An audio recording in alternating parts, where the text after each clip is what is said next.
Lieutenant Commander Marcus Chen had seen enough wars to know when a mission felt wrong. The intelligence briefing had been rushed, the satellite images blurry, and the local contacts unusually nervous. But orders were orders, and his SEAL team had a job to do deep in the mountains of a hostile territory. The helicopter dropped them at 0300 hours under a moonless sky. Marcus led his four-man team through rocky terrain toward their target, a suspected weapons cache hidden in an abandoned village. The mission should have been simple: locate, document, and extract. But as they approached the village outskirts, Marcus noticed something that made his stomach tighten: fresh tire tracks in the mud, warm ashes in fire pits. The village wasn't abandoned at all. "Team leader to base," Marcus whispered into his radio. Static answered back. Then more static. Their communications were being jammed.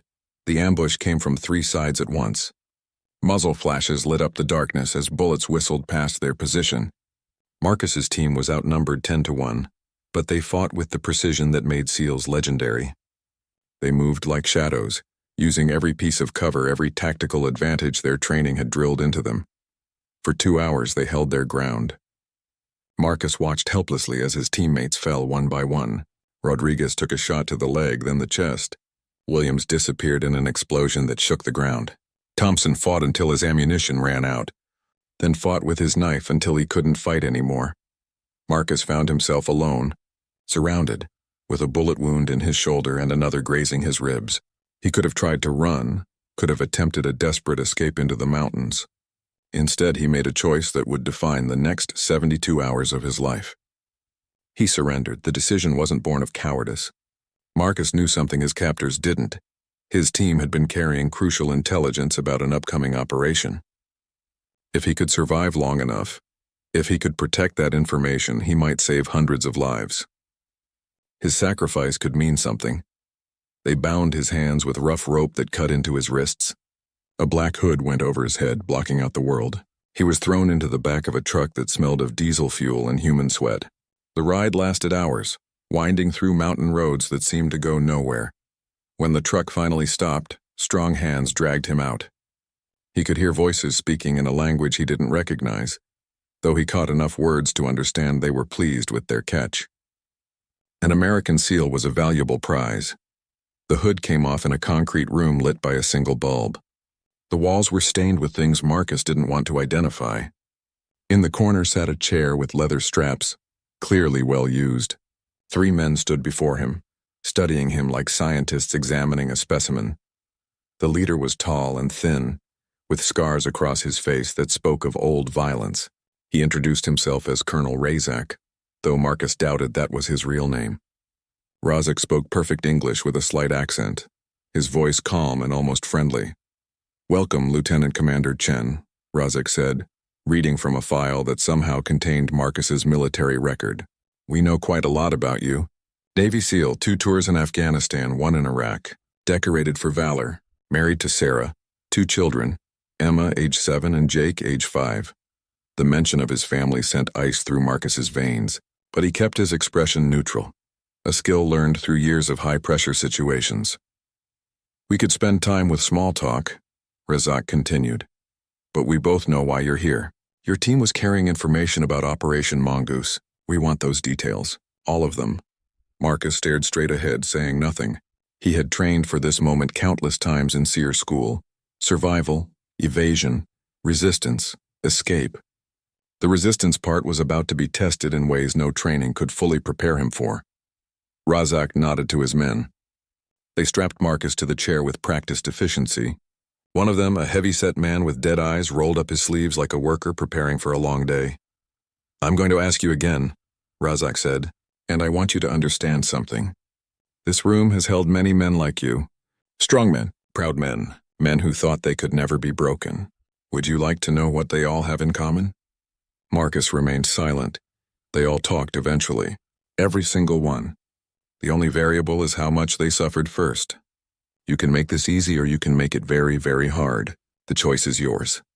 The first blow came without warning, a fist to his ribs that drove the air from his lungs. Marcus had been hit before in training and in combat, but this was different. This was methodical, designed not to injure seriously but to cause maximum pain.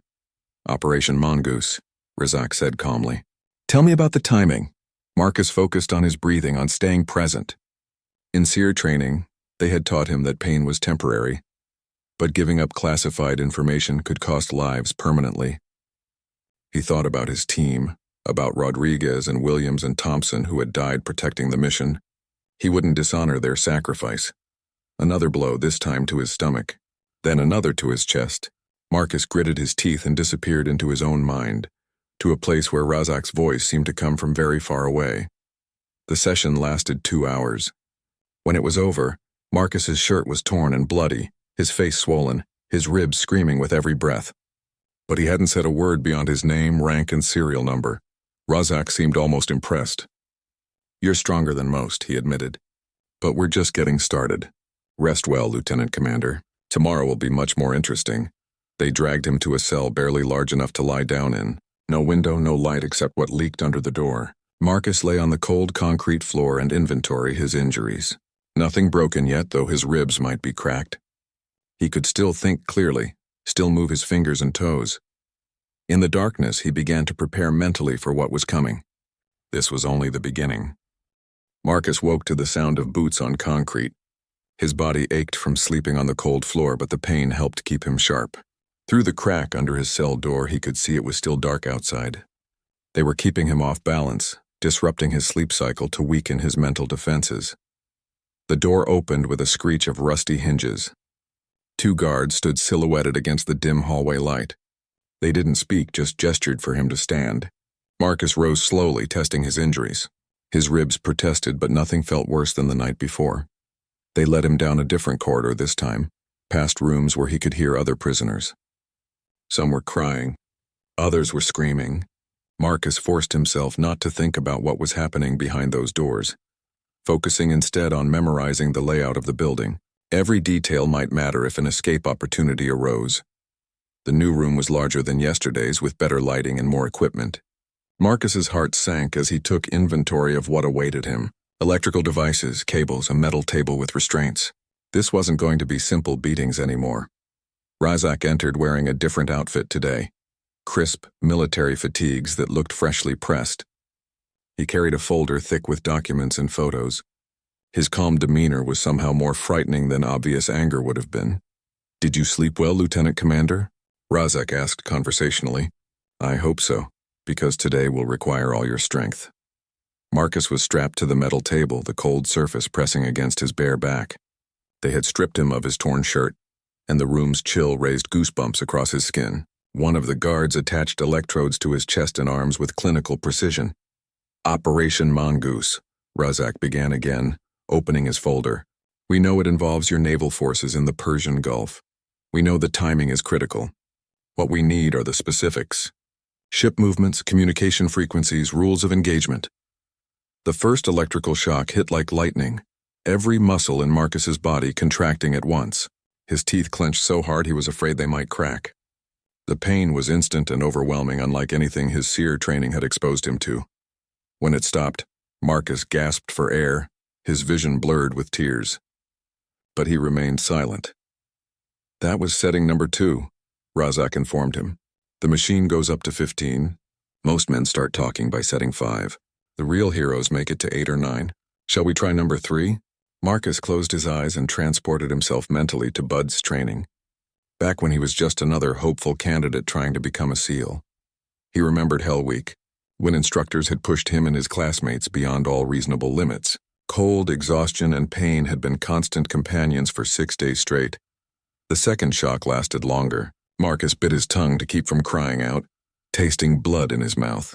His muscles spasmed violently against the restraints, but he managed to keep his breathing steady afterward. "Impressive," Razak noted, making marks in his folder. "You have excellent pain tolerance. But we have all the time in the world." The session continued for hours, shock after shock, each one slightly stronger than the last. Between jolts, Razak would ask questions about troop movements, classified frequencies, operational plans. Marcus answered with only his name, rank, and serial number, the same words over and over like a mantra. By the time they reached setting 8, Marcus's body was covered in sweat despite the cold room. His muscles twitched uncontrollably, and he had bitten his tongue badly enough that blood ran down his chin, but his mind remained his own. "You're remarkable. Razak said, genuinely seeming impressed. Most trained soldiers break by now. What keeps you so strong? Marcus thought about his answer for a moment. In SEER school, they had taught him that sometimes saying nothing made you seem weaker than offering a carefully crafted response. He decided to engage, if only to buy time and gather information. Training, Marcus said hoarsely. Training, yes, but something more than training. I've broken many trained soldiers. Navy SEALs, Army Rangers, Marines. They all had training. What makes you different? Marcus met his captor's eyes. Maybe you're not as good at this as you think. Razak laughed, a sound without humor. Oh, we're just beginning. Today was simply assessment. Tomorrow we move to more creative methods. They unstrapped him from the table, his legs barely supporting his weight. As they dragged him back to his cell, Marcus caught a glimpse through a window. It was sunset, painting the mountains orange and red. He had lost an entire day. In his cell, Marcus collapsed onto the concrete floor, his body still occasionally twitching from the electrical shocks. But his mind was working clearly. He was learning things about his captors with each session. Razak was educated, probably military trained himself. The facility was organized and well-equipped, suggesting significant resources. They knew details about Operation Mongoose that concerned Marcus deeply. Most importantly, they needed him alive and relatively intact, at least for now. That gave him leverage, even if he was the only one who knew it. Marcus began a mental exercise he had learned years ago during his first deployment. He imagined himself in his backyard at home, watching Emma and Jake play on their swing set. Sarah was beside him, her hand in his, the smell of her perfume mixing with the scent of barbecue from their neighbor's yard. The vision was so real he could almost feel the warm California sun on his face. He held onto that image like a lifeline, letting it anchor him to who he was beyond this concrete cell and these brutal men. A guard brought him water and a bowl of thin soup sometime later. Marcus forced himself to eat every drop, knowing he needed to maintain his strength. The guard watched him with curiosity, probably wondering why this American wasn't broken yet. As night fell, Marcus began his physical exercises. Push-ups, sit-ups, stretches, anything to keep his body functional despite the trauma. Each movement hurt, but the pain reminded him he was still alive, still fighting. He thought about his SEAL teammates who had died in the ambush. They had trusted him to complete the mission, to protect the information they had died gathering. He wouldn't let them down. In the distance, he could hear other prisoners crying or pleading in various languages. Some begged for mercy. Others called out names of loved ones. Marcus forced himself to listen, to remember. If he survived this, he would bear witness to what happened in this place.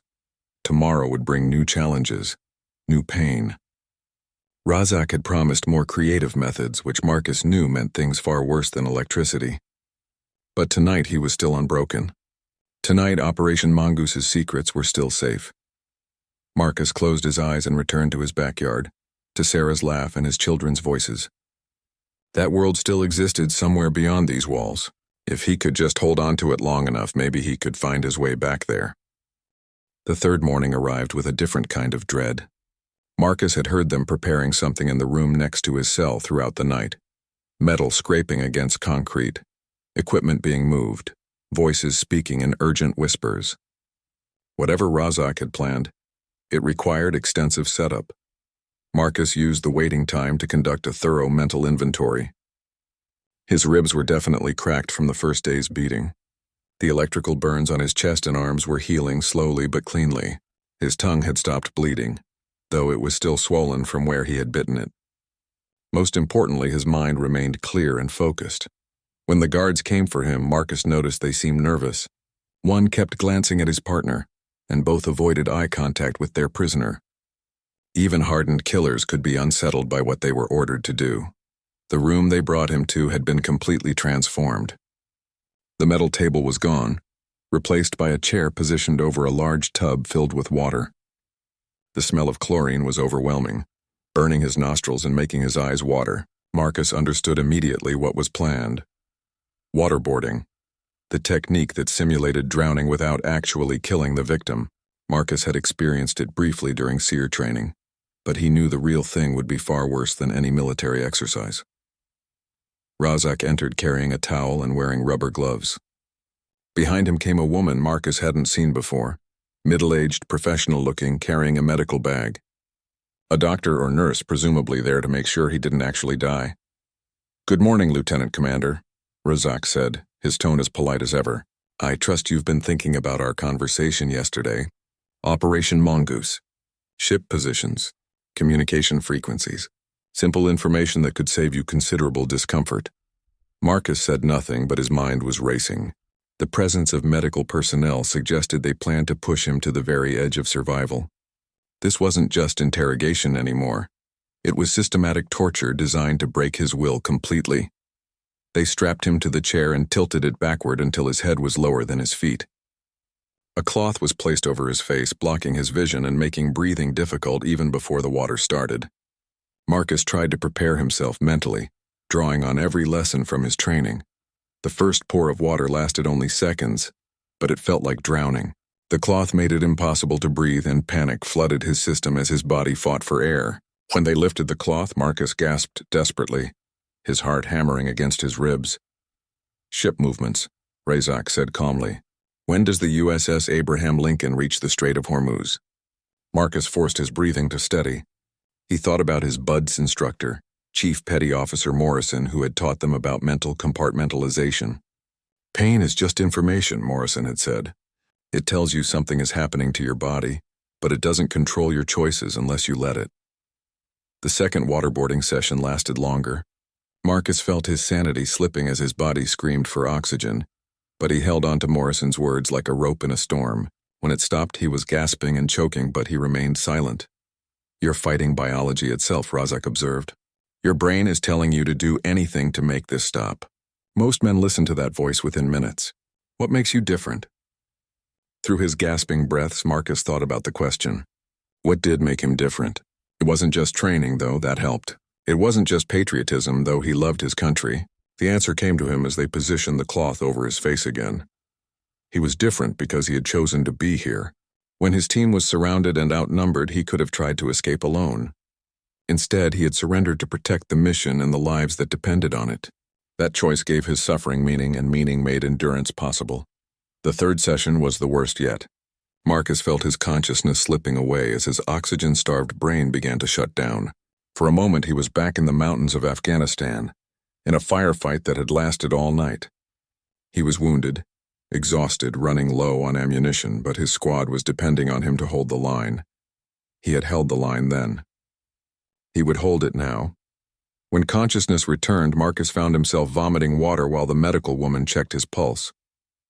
Her expression was professional but troubled. Even she seemed uncomfortable with what they were doing.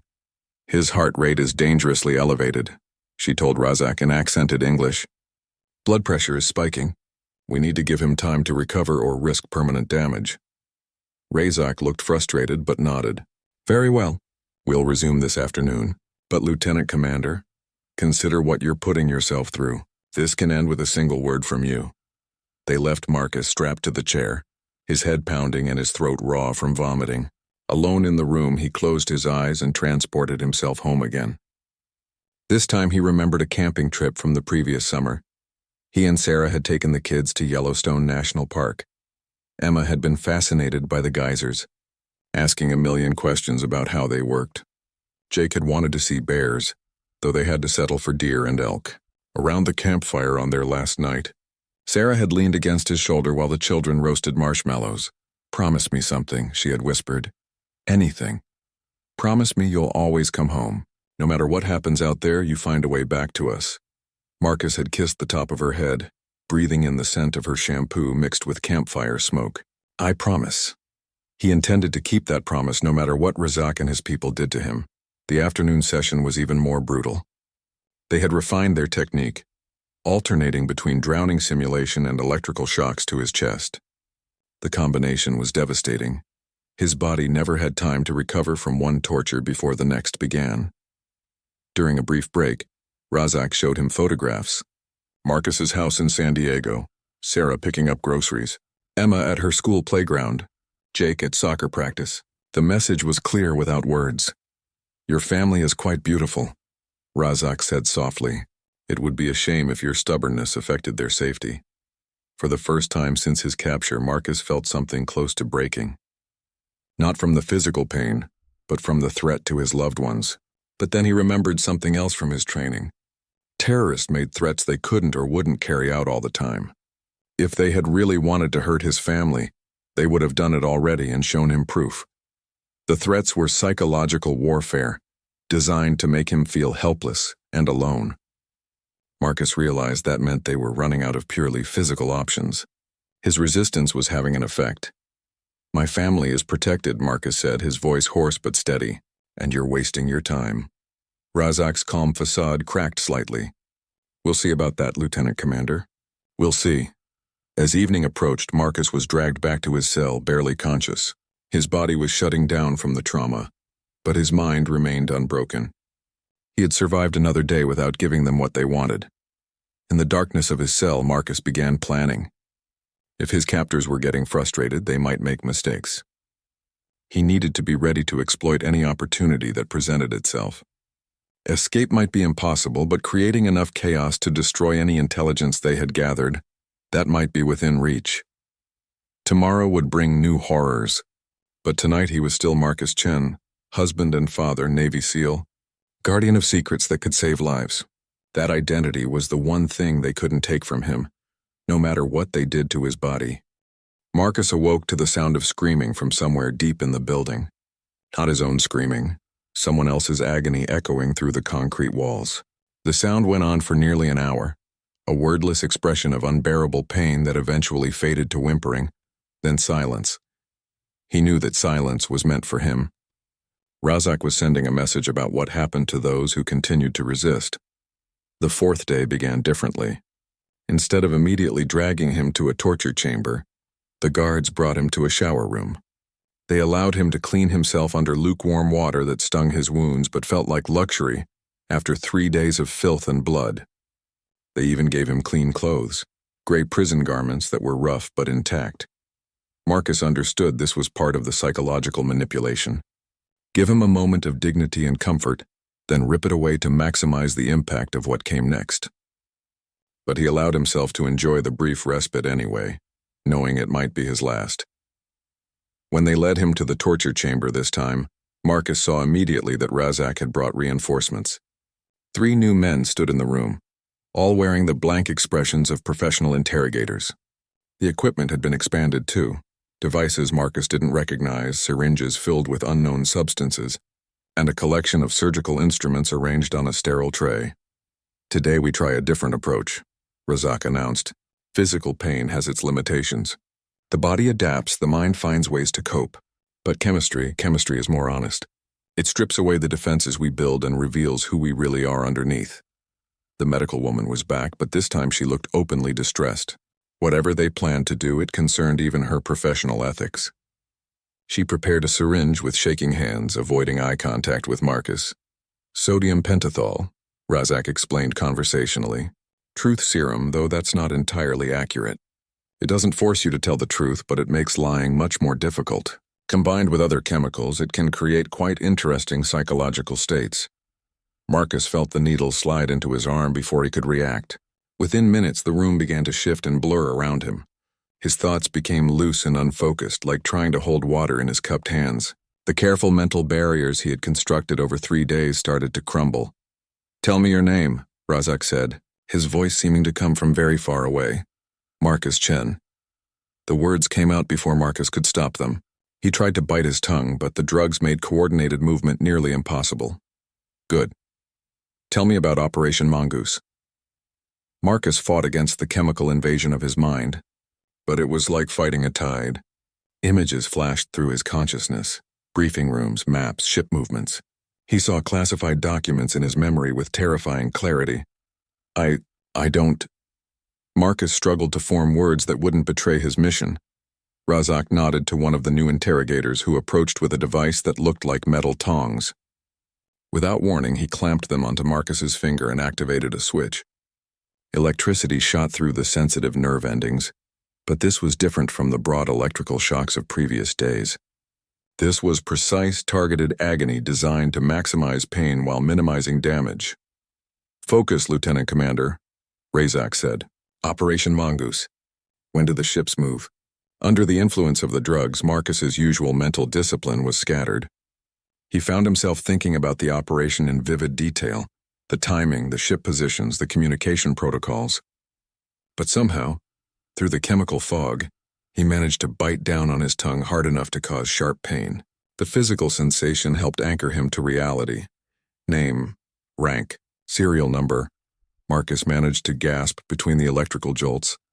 The session continued for hours, a nightmarish combination of chemical interrogation and precisely applied torture. The drugs made everything seem surreal and disconnected, but they also made the pain more intense, stripping away the psychological defenses he had built up. During one particularly brutal period, when the electrical device had moved to more sensitive areas of his body, Marcus felt his sanity beginning to slip. The room spun around him, and he couldn't tell if the voices he heard were real or hallucinations. For a terrifying moment, he actually considered telling them everything just to make it stop. That was when he heard Chief Morrison's voice again, not as a memory, but as if the gruff instructor was standing right beside him. "The only easy day was yesterday, Chen. Today you prove what you're made of." Marcus focused on that voice, using it as an anchor in the storm of drugs and pain. He thought about every SEAL who had come before him, everyone who had endured capture and torture and refused to break. He was part of a brotherhood that stretched back generations, men who had chosen service over safety, duty over comfort. "You're remarkable," one of the new interrogators said, speaking to Razak in English. "Most subjects are completely compliant by now. The combination of sodium pentothal and targeted electrical stimulation typically breaks down resistance within 2 hours." "He's not most subjects," Razak replied, though Marcus could hear frustration creeping into his voice. "He's been trained to resist exactly this kind of interrogation." As the drugs began to wear off late in the afternoon, Marcus felt his mind slowly reassembling itself. The experience had been devastating, but he realized something important. Even under chemical influence, even when his conscious defenses were stripped away, his core commitment to the mission had held. Some part of him was stronger than any drug. They tried different chemicals next, stimulants that made his heart race and his vision blur, depressants that made everything seem hopeless and gray. Each substance attacked different aspects of his psychological defenses, but none of them reached the deepest part of his identity. The worst moment came when they injected him with something that brought overwhelming fear. Not fear of the torture or even of death, but existential terror that seemed to have no source or meaning. Marcus found himself shaking uncontrollably, sweat pouring down his face, convinced that something unspeakably terrible was about to happen. In that state of chemical-induced panic, Razak leaned close and whispered, "Your family. They're not as safe as you think. Would you like to see what we found in your house last night?" The words cut through Marcus's drug-addled mind like knives. Even knowing it was probably a lie, even understanding it was psychological manipulation, the fear for his family was overwhelming. In that moment, he came closer to breaking than at any point since his capture. But then, through the fog of artificial terror, Marcus remembered something Emma had said to him before his last deployment. She had been worried about him going away again, and he had knelt down to her level to explain why Daddy had to go to work sometimes. "Daddy," she had said, "if something bad happens to you, will you think about us?" "Every day, sweetheart. Every single day. Then you'll never really be gone, will you? Because we'll be in your heart." The memory of his daughter's innocent wisdom cut through the chemical fear like sunlight through storm clouds. Marcus understood then what had kept him unbroken through 3 days of torture. It wasn't just training or patriotism or even duty. It was love. The love he carried for his family, for his fallen teammates, for the innocent people whose lives depended on Operation Mongoose remaining secret. That love was stronger than any drug, more powerful than any torture device. It was the unbreakable core of who he was. When the session finally ended, Marcus was barely conscious. The medical woman checked his vital signs with obvious concern, speaking rapidly to Razak in their shared language. Marcus couldn't understand the words, but her tone suggested she was recommending they stop before causing permanent damage. As they dragged him back to his cell, Marcus caught a glimpse of Razak's face. The calm facade was gone, replaced by frustration and something that looked almost like respect. They had thrown everything at him: physical torture, psychological manipulation, chemical interrogation, and he was still unbroken. In the darkness of his cell, Marcus realized that tomorrow would likely bring the final test. Razak was running out of options, which meant he would either escalate to lethal methods or try something completely different. Either way, Marcus had to be ready. He was exhausted, damaged, drugged, and in pain. But he was still Marcus Chen, Navy SEAL, guardian of secrets that could save lives. And love, he now understood, was the ultimate source of strength. The fifth morning brought an unexpected visitor. Marcus woke to find a different man sitting outside his cell. Older, well-dressed, with the bearing of someone accustomed to command. He wore no uniform, but everything about him screamed military intelligence. "Lieutenant Commander Chen," the man said in unaccented English. "My name is Colonel Petrov. I apologize for the enthusiastic methods of my colleague Razak. Sometimes local contractors get carried away with their work." Marcus studied the man carefully. This was a new angle. The sophisticated intelligence officer playing good cop after days of brutal interrogation. But something in Petrov's manner suggested this wasn't just another psychological manipulation. "I've read your file," Petrov continued. "Annapolis graduate, top of your class. Multiple decorations for valor. A reputation for getting your people home safely. You're exactly the kind of officer my country needs more of." The cell door opened and Petrov stepped inside. He was unarmed, showing either supreme confidence or genuine respect for his prisoner. Marcus noticed that Razak's usual guards were nowhere to be seen. "What do you want?" Marcus asked, his voice still hoarse from days of screaming.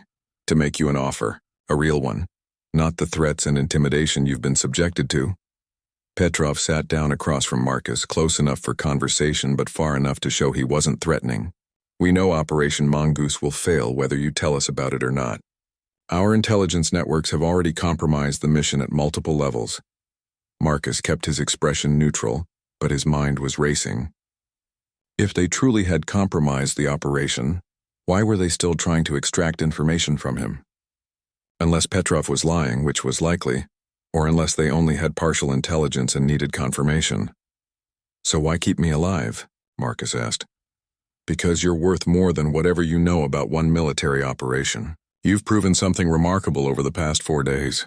You have an unbreakable will, combined with tactical intelligence and natural leadership. Those are rare qualities." Petrov leaned forward slightly. "I'm offering you a chance to put those qualities to better use. Work for us, not as a traitor to your country, but as someone who understands that the world is more complicated than simple nationalism. You want me to defect. I want you to evolve. The Cold War is over, Lieutenant Commander. The real threats now are stateless terrorism, nuclear proliferation, climate-driven conflicts. These problems require cooperation between nations, not the old adversarial thinking." Marcus almost laughed, but it came out as a painful cough instead. "So you torture me for 4 days, then offer me a job?" "The torture was Razak's idea, not mine. I've been reviewing the recordings of your sessions. What you've endured would have broken anyone else. That level of mental fortitude is exactly what's needed for the challenges ahead." For the first time since his capture, Marcus sensed an opportunity. Not for escape, that was still impossible, but for turning the psychological warfare around on his captors. Petrov clearly believed he was the sophisticated one in this conversation, but Marcus had been studying human nature and tactical deception for years. "You said Operation Mongoose was already compromised," Marcus said. "If that's true, prove it." Petrov smiled and produced a tablet computer. On the screen were satellite images of naval vessels in the Persian Gulf, time-stamped just hours ago. Marcus recognized the formations immediately. They were exactly as planned for Operation Mongoose, but positioned 3 days earlier than scheduled. Either Petrov was telling the truth about having compromised the operation, or this was an elaborate fake designed to demoralize him. Marcus chose to assume it was real, which opened up interesting possibilities. "Impressive," Marcus said. "But if you know the ship positions, why do you need the communication frequencies?" "We don't," Petrov admitted. "What we need is someone who understands how American naval operations actually work at the tactical level. Someone who can help us prevent unnecessary bloodshed when our forces inevitably encounter yours." This was fascinating. Petrov was essentially admitting that a military confrontation was planned, and that they wanted Marcus's expertise to minimize casualties. It suggested they were planning something larger than just disrupting one operation. Marcus decided to probe deeper. What makes you think I would help you kill fewer Americans instead of helping you kill none at all? Because you're intelligent enough to understand that some level of conflict is inevitable. The question is whether it escalates into something catastrophic or remains contained at a manageable level. And you think 4 days of torture makes me inclined to trust your judgment about what's manageable? Petrov had the grace to look uncomfortable. As I said, Razak's methods were excessive, but they did prove something important. You can withstand anything we might do to you. That means any cooperation would be genuine, not coerced. Marcus realized that Petrov had made a crucial error. By admitting that torture couldn't break him, the colonel had also admitted that they had no leverage left. Marcus was no longer just a source of information to be extracted. He was now being treated as someone who's willing. Cooperation was needed. That fundamentally changed the dynamic of their relationship. You're asking me to betray everything I've sworn to protect, Marcus said. What could possibly make that worthwhile? Your family's safety, for one thing. There it was, the threat Marcus had been expecting. But Petrov's delivery was matter-of-fact rather than menacing, which suggested it might be negotiable rather than absolute. My family is protected by the United States military, Marcus replied. Harming them would be an act of war. Wars happen, Lieutenant Commander. And in wars, civilians often suffer regardless of what laws or treaties say they shouldn't. Marcus studied Petrov's face carefully. The man was skilled at concealing his emotions, but Marcus caught a flicker of something. Uncertainty, perhaps, or discomfort with the threats he was making. It suggested that harming families wasn't his preferred method of operation. What exactly are you planning that requires my cooperation? Marcus asked. That depends on whether you're willing to cooperate. I'm willing to listen. That's not the same thing as agreeing. Petrov seemed to consider this distinction. Fair enough. We're planning to intercept Operation Mongoose before it can be executed. Our goal is to capture the American vessels intact, along with their crews. No unnecessary bloodshed, no escalation to strategic weapons. Why would you want to capture American ships? Because the alternative is sinking them. And sinking them means killing everyone aboard, which serves no one's interests. Marcus felt pieces of a larger puzzle clicking into place. This wasn't just about Operation Mongoose. It was about creating a major international incident while maintaining plausible deniability. Capturing American naval vessels would be a massive propaganda victory, while technically not being an act of total war. And you need my help because? Because you understand American naval tactics well enough to predict how the ship commanders will respond to various scenarios. With that knowledge, we can engineer situations that force surrender, rather than requiring destruction. It was a sophisticated plan, Marcus had to admit, but it was also based on a fundamental misunderstanding of American military culture. No U.S. Navy captain would surrender their ship except under the most extreme circumstances, and even then only to protect their crew's lives. Marcus saw an opportunity to provide misinformation while appearing to cooperate. That's assuming the captains follow standard protocols, he said. But these are special operations vessels with enhanced rules of engagement. Petrov leaned forward, clearly interested. What kind of enhancements? I'd need to see more details about your interception plan before I could give useful advice, Marcus said. Tactical situations are complex. For the next hour, Petrov outlined various scenarios for capturing American vessels. Marcus listened carefully, asking detailed questions and offering occasional insights that seemed helpful, but were actually designed to lead the enemy into tactical errors. By the end of the conversation, Marcus had learned more about enemy capabilities and intentions than they had learned about American operations. Most importantly, he had established himself as a valuable asset rather than just a stubborn prisoner. I'll need time to consider your offer, Marcus said finally. Of course, but don't take too long. Events are moving quickly and your window of opportunity is limited. As Petrov left, Marcus felt something he hadn't experienced in 4 days. Hope. Not hope for rescue, which still seemed unlikely, but hope that he could turn his captivity into an advantage for his country. If he played this carefully, he might be able to feed false information to the enemy while gathering crucial intelligence. The game had changed. Marcus was no longer just enduring torture. He was now actively fighting back. The 6th day began with chaos. Marcus woke to the sound of vehicles moving quickly outside the building. voices shouting orders in multiple languages, and the unmistakable noise of equipment being hastily relocated. Something had changed overnight, and his captors were responding with barely controlled panic.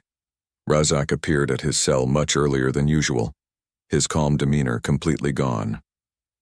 The man who had seemed so confident while administering torture now looked haggard and stressed. Behind him stood 4 guards instead of the usual 2, all armed with assault rifles. "Where is it?"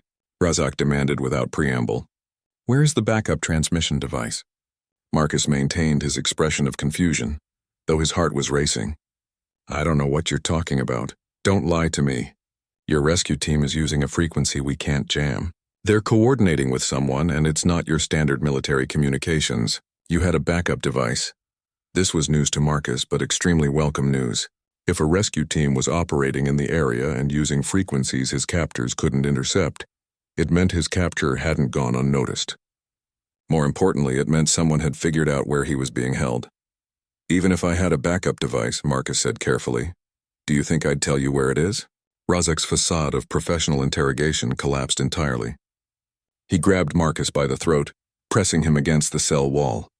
"This isn't a game anymore." "We detected American Special Forces 3 kilometers from this position. They're coming for you, and when they arrive, everyone in this building dies, including you."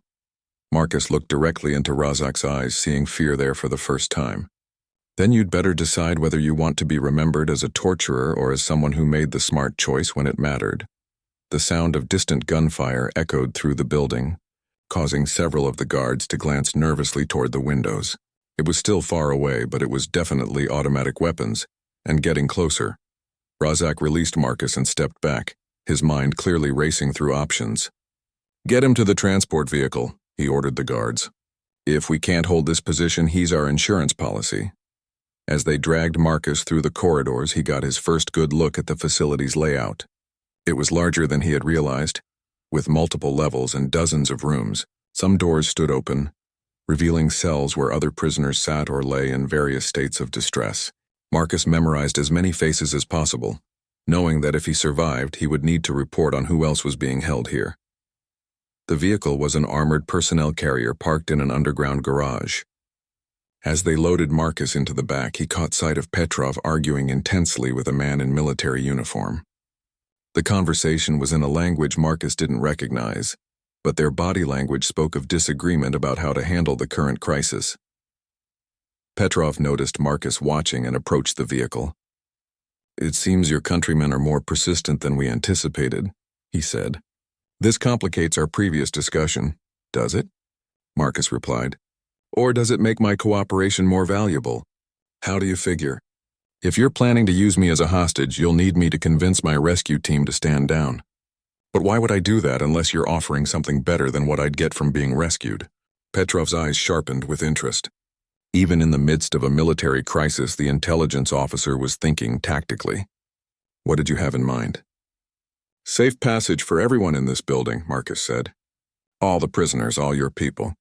Nobody else dies today. You're hardly in a position to negotiate, aren't I? In about 30 minutes, American Special Forces are going to storm this facility. They'll be prepared for heavy resistance, which means they'll use overwhelming firepower. Everyone here dies except maybe me, and even that's not guaranteed." The gunfire outside was getting noticeably closer, and Marcus could now hear the distinctive sound of helicopter rotors in the distance. Petrov looked increasingly uncomfortable as the tactical situation deteriorated. Alternatively, Marcus continued, "You could take me and leave everyone else behind. My team gets the other prisoners, you get away with your intelligence assets, and everyone lives to fight another day." "And you would really agree to that? Abandoning your rescue to save enemy prisoners?" Marcus met his gaze steadily. "Those aren't enemy prisoners. They're human beings. And yes, I'd make that trade." For a moment, Petrov looked almost impressed. "You really are everything your file claimed." "Very well, Lieutenant Commander.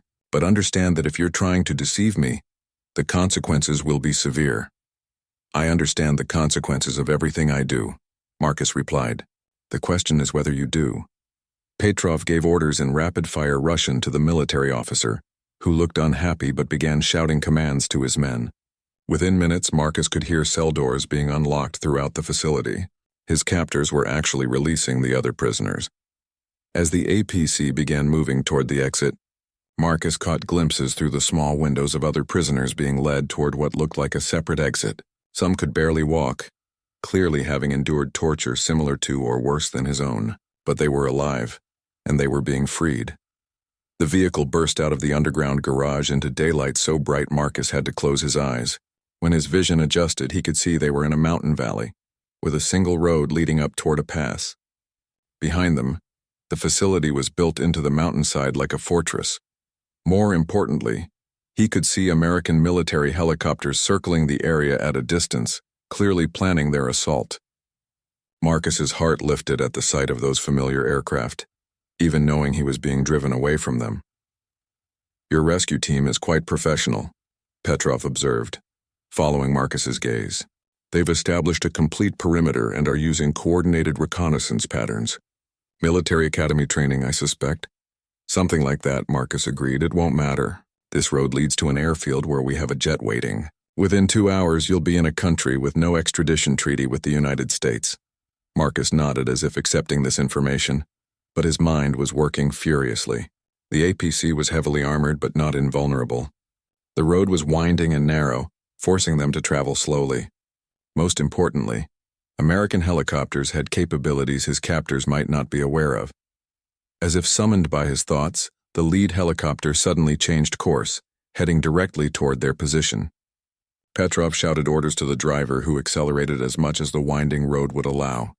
"Your friends are taking risks," Petrov said, checking his sidearm. "Attacking a vehicle with a hostage aboard goes against standard American protocols." "Unless the hostage gives them permission," Marcus replied. Before Petrov could react, Marcus threw himself sideways, slamming into the intelligence officer with all his remaining strength. The impact sent both men tumbling across the vehicle's interior, and Marcus's bound hands managed to grab Petrov's radio before the Russian could stop him. "Lightning 6. This is Thunderbolt," Marcus spoke quickly into the radio, using call signs he hoped his rescue team would recognize. "Package is secure. Recommend immediate intervention. Danger close authorized." Petrov struck him hard across the face, but the message had been sent. Through the APC's windows, Marcus could see the helicopter diving toward them, its weapon systems clearly visible. "You've just killed us both," Petrov snarled. "Maybe," Marcus admitted, "but sometimes that's what the mission requires." The first missile struck the road 50 meters ahead of them, creating a crater that forced the driver to brake hard. The second missile hit behind them, cutting off their retreat. Marcus's rescue team had effectively trapped the vehicle without hitting it directly. As the APC ground to a halt, Marcus could hear the distinctive sound of fast-roping equipment being deployed. Within seconds, American Special Forces would be surrounding the vehicle. The question was whether Petrov would surrender or choose to go down fighting. "Last chance," Marcus said. "Surrender now and everyone walks away from this. Try to fight and nobody does." Petrov looked at him for a long moment, then slowly raised his hands. "You're a remarkable man, Lieutenant Commander Chen. I hope we meet again under better circumstances." The rear doors of the APC burst open, revealing the faces Marcus had been hoping to see for 6 days. American Special Forces, armed and ready, but professional enough to secure the situation without unnecessary violence. As they cut his bonds and checked him for injuries, Marcus felt a profound sense of relief. But more than that, he felt pride. He had endured everything his captors could inflict, protected vital military secrets, saved other prisoners, and even managed to turn his capture into an intelligence victory for his country. The nightmare was over. Now came the long journey home. The medical tent at the forward operating base smelled like antiseptic and strong coffee. Marcus lay on a field stretcher while Navy corpsmen examined his injuries with professional thoroughness. Every part of his body hurt, but the pain felt different now, manageable, temporary, healing rather than breaking down. "You're lucky to be alive," Chief Hospital Corpsman Rodriguez told him while cleaning the electrical burns on his chest. "Some of these wounds could have been fatal if they'd gone much deeper." Marcus nodded, though his attention was focused on the debriefing officer sitting beside his stretcher. Commander Sarah Walsh had flown in from the carrier group specifically to hear his first-hand account of what had happened during his 72 hours in captivity. "Take your time." "Lieutenant Commander," Walsh said, "we need every detail you can remember about the facility. the personnel, and especially the intelligence they were seeking. For the next 3 hours, Marcus methodically recounted everything he had observed and overheard. The layout of the facility, the faces of his captors, the equipment they used, and most importantly, the details of Petrov's plan to intercept Operation Mongoose.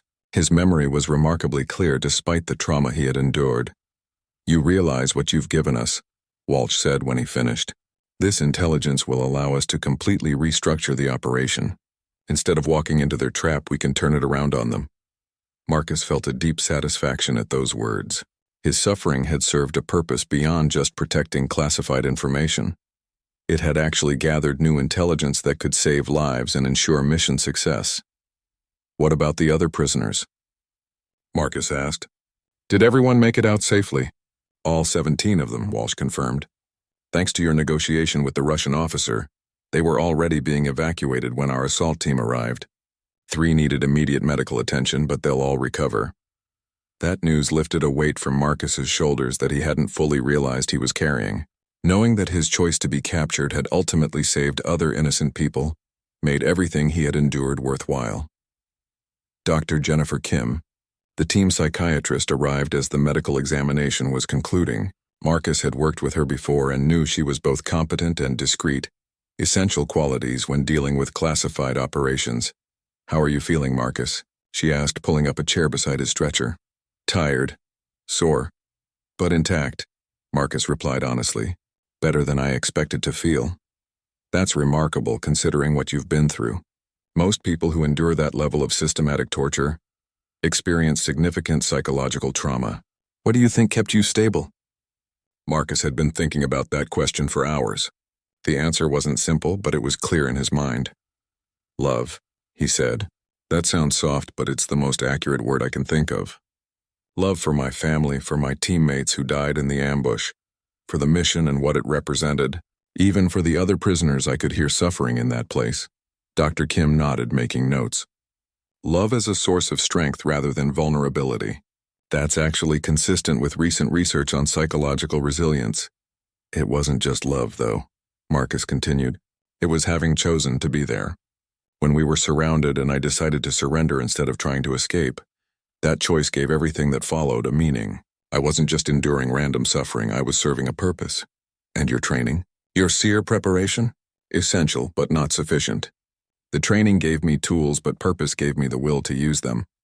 You can teach someone to resist interrogation, but you can't teach them why it matters enough to endure anything." Dr. Kim spent another hour with him, but Marcus could tell she was more impressed than concerned by his mental state. He had emerged from 72 hours of torture with his psychological integrity not just intact but somehow strengthened. Late that evening, Marcus was finally allowed to make a secure satellite phone call home. Sarah answered on the first ring as if she had been sitting by the phone waiting. "Marcus? Oh God, Marcus, is it really you?" "It's me, sweetheart. I'm safe. I'm coming home." Her voice broke as she started crying, and Marcus felt his own eyes filling with tears for the first time since his capture. "We knew something had happened when you missed your check-in. They wouldn't tell us anything except that you were missing in action. I'm sorry you had to go through that. But I'm okay now. Hurt, but okay. The kids want to talk to you, but they're asleep. Should I wake them?" "Let them sleep. I'll see them soon enough." Marcus paused, thinking about how to explain what he had learned about himself over the past few days. "Sarah, I need to tell you something. When things got really bad over here, when I thought I might not make it home, you and the kids were what kept me going. Not just the memory of you, but the love itself. It was like a light that nothing could put out." "You don't have to tell me that," Sarah said softly. "I already knew. It's the same light that kept me believing you'd come back to us." They talked for another 20 minutes. About ordinary things, Emma's upcoming school play, Jake's soccer game, the new kitchen cabinet Sarah had been wanting to install. Normal, beautiful, everyday life that felt more precious than Marcus had ever realized. 3 days later, Marcus was cleared for transport back to Naval Medical Center San Diego. As the transport plane lifted off from the forward operating base, he looked down at the mountains where he had been held captive. Somewhere down there, intelligence analysts were going through the facility his rescue team had captured, finding evidence of other operations and other victims. His ordeal had become part of something larger, a network of intelligence gathering that would prevent future attacks and save future prisoners. The suffering hadn't been meaningless. It had been transformed into protection for others.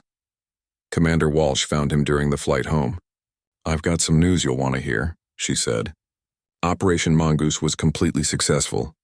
Using the intelligence you provided, we were able to turn their ambush into our advantage.